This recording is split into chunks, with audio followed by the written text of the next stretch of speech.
Hello friends, today is our topic on Sigmund Freud, who is Austrian psychologist. Estate और CTET में इसमें से 3 से 4 नंबर में क्वेश्चन पुट किए जाते हैं। साथ ही यूसीजी नेट में भी इसमें क्वेश्चन पुट किए जाते हैं। Psycho analytical theory of personality, इसको इन्होंने पर्सनैलिटी का जो कंसेप्ट या थ्योरी दी है, जो इन्होंने स्टेज दी है पर्सनैलिटी की। कितनी? 3 स्टेज दी हैं, इड, ईगो और सुपर ईगो। इड में क्या होता है? प्लेजर प्रिंसिपल होता है। इसमें क्या होता है ना, जो सबसे सर्वोत्तम अपनी खुशी मान जाती है। मान लीजिए अगर किसी को झूठ बोलने में खुशी है तो वो झूठ बोलने का कार्य करेगा। अगर कोई चोरी, किसी को चोरी करना अच्छा लगता है तो वो चोरी करने का कार्य करेगा। वो उसमें मोरालिटी या रियलिटी बेस्ड आइडिज्म इसमें से कुछ भी नहीं देखता। अगर उसको चोरी करना अच्छा लग रहा है तो वो चोरी करेगा। झूठ बोलने में उसको इंटरेस्ट है तो वो झूठ बोलना ही उचित समझेगा। लेकिन जो ये सुपर ईगो होता है ना, ये इसका बिल्कुल अपोजिट होता है, मोरलिटी बेस्ड कार्य करता है।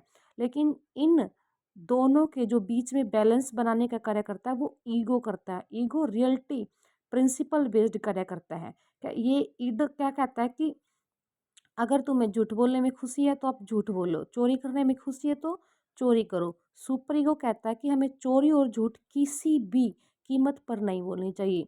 लेकिन जो ईगो होता है ना, ये इनके दोनों को बीच का बैलेंस बनाने का कार्य करता है। ईगो क्या कहता है?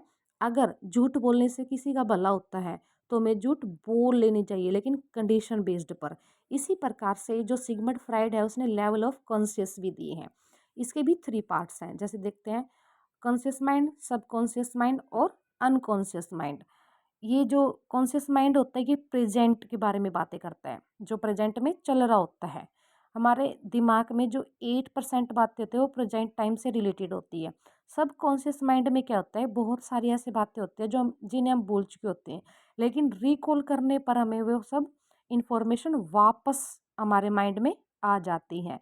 लेकिन अनकॉन्शियस माइंड जो 90% हमारे माइंड में ऐसी बातें होती है जिनको हम भूल चुके होते हैं और रिकॉल करने पर भी हमें दोबारा वो बातें याद नहीं आती। जैसे हमारे बचपन की बहुत सारी बातें ऐसी होती है जो हम बिल्कुल भूल चुके होते हैं। अगर हम उनको माइंड में रिकॉल करने का कार्य भी करते हैं तो वो रिकॉल नहीं कर पाते हम। इसी प्रकार से सिगमंड फ्राइड को मोनोलैगिंग सिद्धांत का जनक कहा जाता है। इन्होंने इसकी 5 स्टेज दी हैं: ओरल, एनल, फैलिक, लेटेंसी और जेनिटल। देखिए सिगमंड फ्राइड को जो ये इन्होंने स्टेज दी हैं 5, इनके लिए क्रिटिसाइज भी किया गया है, बट बाद में इन स्टेजों को मान लिया गया है कुछ बेस्ड पर। जैसे ओरल स्टेज होती है वो 0 से 15 मंथ के बच्चे में होती है। They take every things in their mouth. जो सिगमंड फ्राइड क्या कहता है कि जो 0 से 15 माह का बच्चा होता है ना, वो हर चीज को अपने मुंह में लेने की कोशिश करता है और उसे प्लेजर लेने की कोशिश करता है। इस सबसे ज्यादा क्रिटिसाइज इस स्टेज के लिए किया गया है सिगमंड फ्राइड को। सेकंड स्टेज होती है एनल। ये 15 मंथ टू 3 ईयर्स में होती है। इसमें बच्चे को टॉयलेट ट्रेनिंग दी जाती है। बच्चा ज़्यादातर समय अपना टॉयलेट में ही व्यतीत करता है। थर्ड स्टेज होती है फैलिक, 3 ईयर्स टू 6 ईयर। इसमें क्या होता है? बच्चा अपोजिट सेक्स के प्रति, लड़का लड़की के प्रति, लड़की लड़के के प्रति अट्रैक्शन होती है। इसको वेरी कॉम्प्लेक्स स्टेज कहा जाता है।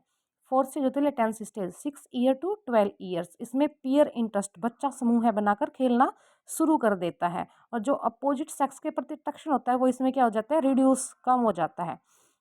जेनेटल स्टेज क्या होती है? बच्चा 12+ का हो जाता है। इसमें बच्चे के हर फील्ड में मैच्योरिटी आ जाती है बच्चे में।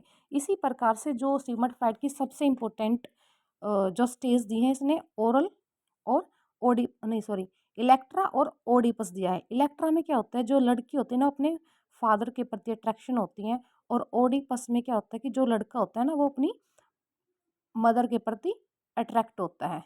ठीक है, देखिए क्वेश्चन कैसे पुट किया जाता है कि जो गर्ल्स होती है वो फादर के प्रति अट्रैक्शन होता है उसका, तो वो कौन सी स्टेज होती है। इसी प्रकार से जो लड़का होता है वो अपनी माता के प्रति अट्रैक्ट होता है तो वो कौन सी स्टेज होती है। या फिर ये दे दिए जाते हैं और ये पूछ लिए जाते हैं, जैसे कि इलेक्ट्रा जो स्टेज होती है उसमें क्या होता है और रोडोपस स्टेज होती है वो क्या होता है। और इनमें से क्वेश्चन किए जाते हैं, इनको क्रम में लगाया जाता है। सबकॉन्शियस माइंड कितने परसेंट होता है, सब कॉन्शियस माइंड कितना होता है, कॉन्शियस माइंड कितना होता है और अनकॉन्शियस माइंड कितने परसेंट होता है, इनमें से ये सब पूछ लिए जाते हैं। Thank you, bye bye.